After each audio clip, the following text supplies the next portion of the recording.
selama ini kan kita menganggap bahwa jalur prestasi itu hanya dari prestasi-prestasi kejuaraan. Tapi sebetulnya itu juga kompleks.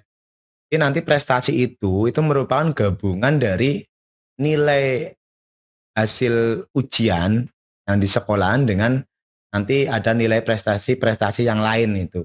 Termasuk nanti nilai rapot juga itu dipertimbangkan sekarang. Jadi sekarang nilai rapot itu dari kelas 4 sampai dengan kelas 6 itu dipertimbangkan untuk menjadi nilai akhir.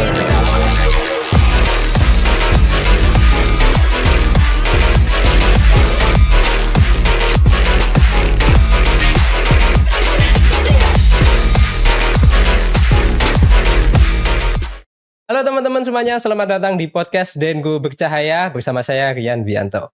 Kali ini kita akan membahas PPDB SMP untuk kelas 6 yang akan lulus tahun ini. Sudah bersama saya Pak Trisno sebagai wali kelas 6 di SDN Argopeni. Halo Pak Trisno. Ya, Gimana kabarnya Pak? alhamdulillah baik Mas Rian. Mas Rian juga sehat? Alhamdulillah sehat. Topik kali ini adalah tentang PPDB. Kita tahu kelas 6 sekarang sudah berada di penghujung tahun, seperti itu. Dulu, ketika saya SD, cara masuk SMP itu tergolong sangat mudah. Nilai saya berapa, terus saya melihat SMP mana yang bisa saya belajar untuk meneruskan seperti itu. Untuk sekarang bagaimana Pak sistemnya? Ya, oke, terima kasih Mas Rian. Jadi selama beberapa tahun ini memang ada sedikit perbedaan ya untuk PPDB SMP. Kita tahu waktu dulu itu persaingan untuk masuk SMP itu sangat jelas sekali. Berdasarkan nilai NEM atau nilai hasil ujian yang kita dapatkan. Tapi untuk beberapa tahun ini, terutama sekitar 3 tahunan ini, aturan PPDB itu relatif kompleks. Karena kita sudah menggunakan sistem zonasi, di mana siswa yang rumahnya itu dekat jaraknya dengan sekolah, itu diutamakan untuk bisa masuk. Jadi memang begitu kompleks sekali dan banyak hal-hal yang perlu dipersiapkan supaya kita bisa berhasil di PPDB tahun ini. Berarti apakah ada jalur-jalur selanjutnya seperti prestasi, nilai itu dikemanakan? Ada. Jadi untuk sistem PPDB kali ini itu dibagi menjadi beberapa bagian ya. Ada yang pertama itu zonasi, yang kedua ada afirmasi, yang ketiga ada perpindahan orang tua, yang ada perpindahan orang tua, berarti tiga tipe ini yang digunakan untuk PPDB kali ini. Hanya yang jadi persoalan itu sebetulnya adalah masalah zonasi. Karena kita tahu sendiri mungkin untuk beberapa sekolah yang memang dekat dengan SMP secara radius jaraknya itu mungkin itu hal yang menguntungkan bagi mereka. Tapi bagi sekolah-sekolah yang memang letaknya itu jauh dengan dengan SMP itu akan sangat menjadi kendala. Seperti SD Argopeni ya, seperti SD Argopeni. Kita itu berada di sekolah kita itu jaraknya dengan SMA itu lumayan jauh itu. SMA yang paling dekat aja itu SMP 6 Kebumen. Akan tetapi ketika kita nanti mendaftar lewat jalur zonasi, kita itu peluangnya sangat tipis banget. Sangat tipis banget. Bisa dikatakan peluangnya paling hanya sekitar 5% untuk bisa masuk ke menggunakan jalur zonasi. Sehingga kita paling menggunakan jalur yang lain, yang salah satunya tadi afirmasi, perpindahan orang tua, dan satu lagi, ada 4 sebetulnya tadi. Saya lupa menyampaikan yang terakhir adalah prestasi. Justru malah prestasinya di paling akhir. Iya, prestasinya paling akhir. Karena untuk sistem sekarang itu semuanya pakai zonasi semua. Pakai zonasi semua. Baik itu yang punya prestasi, semuanya akan dihitung secara zona. Dan kemarin, untuk tahun kemarin kita juga mengalami kendala. Ternyata, karena kan kemarin dibagi juga di jalur afirmasi ya. Di jalur afirmasi itu kan khusus untuk anak dari keluarga tidak mampu yang memiliki KIP. Dan ternyata setelah kita mendaftarkan menggunakan jalur afirmasi, di awal-awal itu ternyata juga tidak lolos juga. Karena ketika pendaftarnya itu melebihi kuota, nanti tetap akan dihitung berdasarkan zonasi juga, itu yang afirmasi. Perpindahan orang tua itu hanya khusus bagi anak-anak yang orang tuanya ASN. Mereka pindah terus orang tuanya pindah, mereka mengikuti pindah. Jadi peluang untuk masuk itu paling bisa dilakukan adalah di jalur PTB. Tadi sempat disinggung soal jaraknya dari SMP terdekat itu sekitar 6 km. Berarti ada zona 1, 2, 3 seperti itu, Pak? Ada. Itu paling dekat atau zona 1 itu berapa, Pak? Zona 1 kalau kemarin kan dibagi menjadi ibaratnya empat apa ini namanya, tahapan ya. Artinya yang dekat dengan SMP itu 0 sampai sekitar 1 kilometer itu masuk di Ruangan 1 lah, lingkar ruang 1 lah. ruang 1. Zona tapi di ruang 1. Nanti 1 kilometer sampai sekitar 4 kilometer masuk di ruang 2 itu. Nanti 4 kilometer sampai 5 kilometer dimasuk ruang 3 dan yang di lebih dari 5 kilometer itu masuk di ruang 4. Untuk menentukan dia masuk zona 1, 2, 3 itu kan sudah ada. Nah, untuk mencari peringkat apakah zona 1 ini dia diterima atau tidak diterima itu bagaimana? Apakah dengan menggunakan nilai atau ya sudah yang di zona 1 memang layaknya masuk seperti itu? Ya, untuk penentuan masuk atau tidaknya itu untuk zonasi itu tanpa sama sekali memperhitungkan nilai. Jadi kalau zonasi itu yang diperhitungkan adalah jarak. Berapapun nilai anak itu yang dasarnya adalah jarak. Dan jarak itu dihitung dari titik di mana di awal sebelum mendaftar itu kan setiap operator sekolah itu akan menginput titik koordinat. Jadi nanti sekolah foto tempat tinggal itu menggunakan kamera GPS itu. Sehingga titik koordinat bintang dan hijaunya itu nanti kelihatan. Sehingga diinputkan lewat dapodik. Sehingga nanti otomatis ketika pendaftaran itu kan sudah muncul di aplikasi PPDB-nya jaraknya berapa, masuk zona berapa itu sudah kelihatan di situ. Jadi sekali lagi tadi untuk zonasi itu memang sama sekali tidak memperhitungkan nilai. Walaupun jaraknya sama, misalkan nilainya itu berbeda, nanti ada hal lain yang dipertimbangkan. Jadi bukan menggunakan nilai, kita menggunakan usia. Jadi usia yang lebih tua justru yang diutamakan kayak gitu. Berarti mungkin kalau kita melihat dari sisi pemerintah awalnya, kalau saya kira ya mungkin ini pendapat saya pribadi, ini untuk pemerataan jadi setiap anak itu bisa masuk sekolah. Karena kalau dulu kan SMP itu tergantung sekali dengan nilai. Ada sekolah yang bagus, ada sekolah yang terkenal nilainya ya udah biasa saja seperti itu dan itu biasanya jauh. Jadi tidak kalau sekarang mungkin maksimal 5 kilo. Kalau dulu mungkin 10 kilo, 12 kilo bisa. Ada teman saya yang berangkat dari rumah ke sekolahnya itu jauh seperti itu. Nah mungkin sekarang adalah tujuannya pemerataan. Tapi masalah yang selanjutnya adalah anak yang cukup dekat dan pintar pun tidak bisa masuk seperti itu. Nah berarti tadi solusi terakhirnya ada di prestasi. Gimana sih cara Bapak Krisno sebagai wali kelas terutamanya mengakali hal ini atau mampu bersaing di pilihan terakhir ini?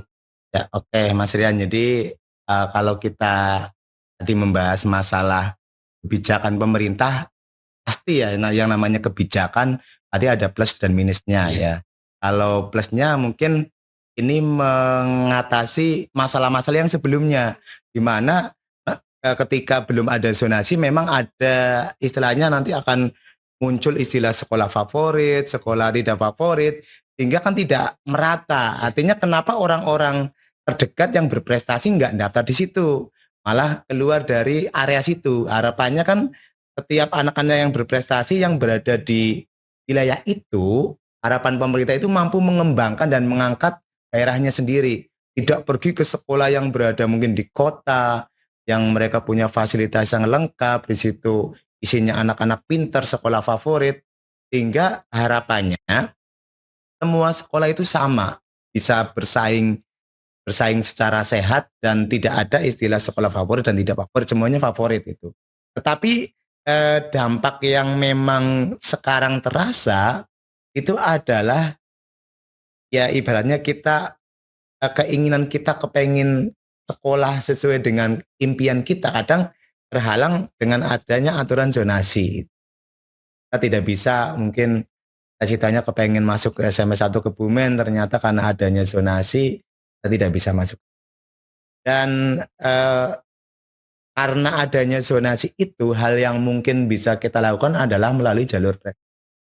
Jalur prestasi itu kan ditentukan banyak faktor itu. Jadi selama ini kan kita menganggap bahwa jalur prestasi itu hanya dari prestasi-prestasi kejuaraan. Tapi sebetulnya itu juga kompleks.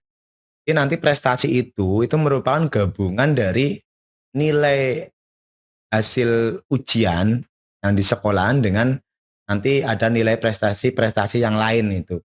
Termasuk nanti nilai rapot juga itu dipertimbangkan sekarang. Jadi sekarang nilai rapot itu dari kelas 4 sampai dengan kelas 6 itu dipertimbangkan untuk menjadi nilai akhir dalam penghitungan nilai prestasi. Terus ditambah juga dengan nilai-nilai prestasi yang lain. Makanya dari pihak sekolah kita berusaha bagaimana caranya supaya anak-anak itu memiliki prestasi sehingga akan membantu mereka itu dalam PPDB. Berarti itu ancang-ancangnya bukan cuma dari kelas 6 tapi udah jauh dari kelas 4, 5, dan 6 seperti itu. 3 tahun atau setengah dari masa SD sendiri kan. SD sendiri 6 tahun dan ini ancang-ancangnya untuk buat masuk SMP adalah 3 tahun seperti itu. Udah prestasi. Nah, apa aja sih prestasi yang termasuk yang dipertimbangkan untuk bisa masuk ke SMP seperti itu selain tadi nilai rapot? Untuk prestasi itu sebetulnya semuanya bisa masuk ya. Asalkan satu, prestasi itu diselenggarakan oleh dinas. Kalau misalkan anak itu juara 1, tapi yang menyelenggarakan misalkan Karang Taruna itu ya tidak bisa dipakai itu. Ini memang prestasi-prestasi yang diselenggarakan oleh dinas dan itu dihitung mulai dari kelas 4, artinya 3 tahun terakhir. Misalkan anak itu pernah menjuarai misalkan prestasi Haga di saat dia kelas 3, itu tidak bisa dipakai untuk mendaftar SMP. Jadi mulai 3 tahun ke belakang. Dan ya tadi, jadi nanti itu pasti akan menambah poin dan pasti akan berbeda dengan anak-anak yang mungkin secara nilai dia itu tinggi tapi dia tidak memiliki prestasi akademik maupun non-akademik, itu pasti skornya pun juga nanti akan berpengaruh. Itu salah satu cara yang bisa dilakukan sekarang minimal. Kalau rumahnya agak jauh, ya kita berprestasi seperti itu. Kalau dulu ya Pak, kita balikin lagi ke zaman dulu, Mas, di mana semua masuk sekolah itu masih pakai nilai. Nilai rapot kepake, nilai ujian terutama itu kepake. Kalau ada prestasi itu sebagai tambahan, misal dulu ikut Popda, juara seperti itu jadi nambah nilai dan itu persaingannya di SMP itu makin ketat ya. Memang sisi negatifnya adalah ada SMP favorit dan tidak. Tapi mungkin sebagai orang tua, kebanyakan kalau masih menggunakan pola pikir lama, kalau sekolah yang sudah terbiasa mendidik anak-anak yang bagus, misalnya yang berprestasi, di sana juga sudah terbentuk ekstranya, juga sudah fasilitasnya sudah, gurunya juga sudah gurunya itu sudah dikondisikan ke dalam lingkungan anak yang biasanya di standar itu seperti itu. Nah, jika pakai zonasi, maka akan siswa yang mungkin kalau dulunya itu ada di SD yang unggulan, tapi ada di SMP yang unggulan, tapi ada di SMP yang biasa seperti itu. Lingkungannya belum terbentuk itu kan juga malah menghambat prestasi siswanya sendiri seperti itu. Atau mungkin ada langkah tersendiri dari dinas, mungkin Bapak tahu bagaimana sih cara pemerataannya ini? Jadi itu yang tadi saya katakan di awal bahwa memang ada plus minus di dalam penerapan sebuah aturan dan mungkin harapannya nanti kan bertahap itu akan terbentuk ya. Mungkin kalau pas awal-awal mungkin agak kaget. Ini saya juga sempat mendapat cerita dari teman yang ada di SMP bahwa SMP yang tadinya favorit dengan adanya zonasi, kan ada anak yang yang mungkin secara nilai akademiknya itu kurang bagus, tapi karena jarak rumahnya itu dekat, akhirnya dia keterima di situ. Dan mereka pun juga ketika pertama kali menghadapi siswa-siswa yang seperti itu juga kaget itu. Karena mereka untuk bisa mengikuti teman-teman yang lain memang agak kesulitan. Dan mungkin guru pun karena dia terbiasa mengajar anak-anak yang mungkin awal yang berprestasi, sedangkan harus mengajar anak-anak yang mungkin secara prestasinya kurang dan dia masuk dengan jalur donasi itu juga kewalahan. Di satu sisi tadi yang dikatakan oleh Mas Rian itu anak-anak yang mungkin dia secara kemampuan itu bagus, tetapi dia masuk di SMP yang dibilang lingkungannya itu kurang mendukung dibandingkan SMP-SMP yang lain gitu ya. Bagaimana di sana dia bisa berkembang gitu. Sebetulnya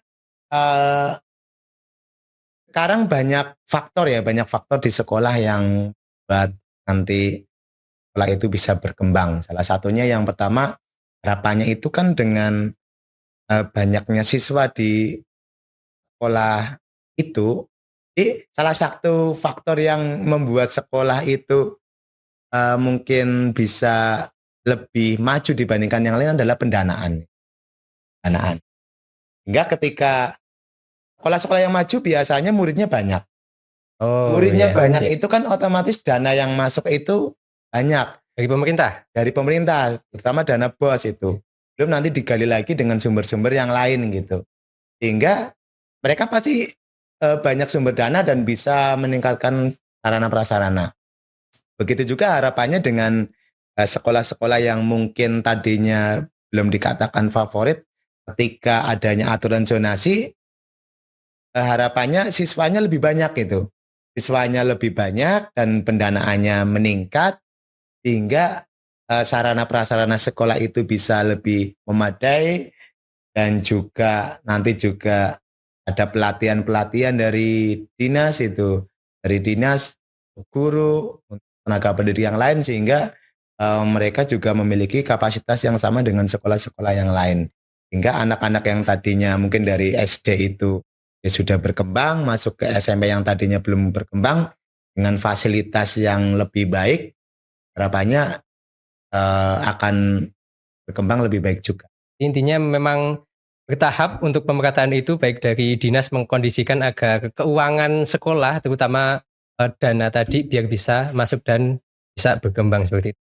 Mungkin fokusnya tadi adalah dari sisi murid dan dinasnya seperti itu. Kalau dari sisi guru ya memang apa ada kegiatan atau bagaimanapun kebijakannya ya memang guru ikut saja seperti itu. Mungkin saya tadi adalah meng-highlight anaknya seperti itu karena mungkin apabila anak sebenarnya bisa berkembang tapi kalau tidak ada mungkin misal anak sebenarnya berprestasi dalam karate seperti itu. Tapi di sekolah itu kebetulan di saat itu belum ada ekstra karate. Mungkin nantinya ada karena banyak yang menginginkan dan disetujui oleh sekolah, tapi karena saat itu belum ada, jadi tidak tertampung itu bakatnya dia, baik itu akademik maupun non-akademik. Ya, mungkin itu aja buat hari ini. Pak Trisno bisa memberikan pesan-pesan kepada anak yang sekarang dan wali terutama yang sekarang berada di kelas 4 sampai ke kelas 6. Bagaimana sih menyiapkan untuk masuk SMP-nya seperti itu? Ya, buat Bapak Ibu semuanya, wali dari kelas 4 sampai dengan kelas 6, karena ini adalah berjenjang, PPDB itu berjenjang. Jadi bukan hanya hajatnya kelas 6 saja, tapi memang harus dipersiapkan dari kelas 4. Jadi perlu Bapak Ibu tahu bahwa untuk PPDB itu ya, perhitungan nanti nilai akhir untuk mendaftarkan ke SMP itu yang pertama adalah nilai rapot. Nilai rapot dari kelas 4 semester 1 sampai dengan kelas 6 semester 2. Selain itu juga nanti ada nilai ujian sekolah, nilai ujian praktek. Dan kalau kita lebih aman lagi adalah kita itu, anak itu memiliki prestasi atau piagam. Maka kalau masih ada waktu ya dari kelas 4 silakan semangat belajarnya ditingkatkan supaya nilainya juga bisa maksimal. Selain itu juga silakan untuk ikut kegiatan lomba-lomba ya, jika ada kesempatan di sekolahan, dorong anak-anak supaya bisa mengikuti kegiatan lomba dan berusaha sebaik-baiknya supaya mendapatkan kejuaraan. Dan tetap optimis bahwa kita mampu, tidak usah pesimis bahwa kita mungkin berada di sekolah yang mungkin secara peringkat mungkin tidak terlalu bagus, tapi insya Allah kita bisa berjuang maksimal, kita akan diterbangkan ke sekolah lain. Ya, itu aja buat hari ini. Terima kasih Pak Trisno sudah menjadi pembicara kita. Semoga semua anak mendapatkan pendidikan yang layak, baik itu yang termasuk dalam zonasi maupun itu yang berprestasi. Jadi intinya semua anak Indonesia bisa mengenyam pendidikan. Semoga kebijakannya juga dari dinas membuat sistem sekolah ini menjadi lebih rapi, karena sistem yang baik akan mengelola siswa sehingga siswa ini menjadi lebih baik lagi. Itu aja buat hari ini. Terima kasih. Assalamualaikum warahmatullahi wabarakatuh.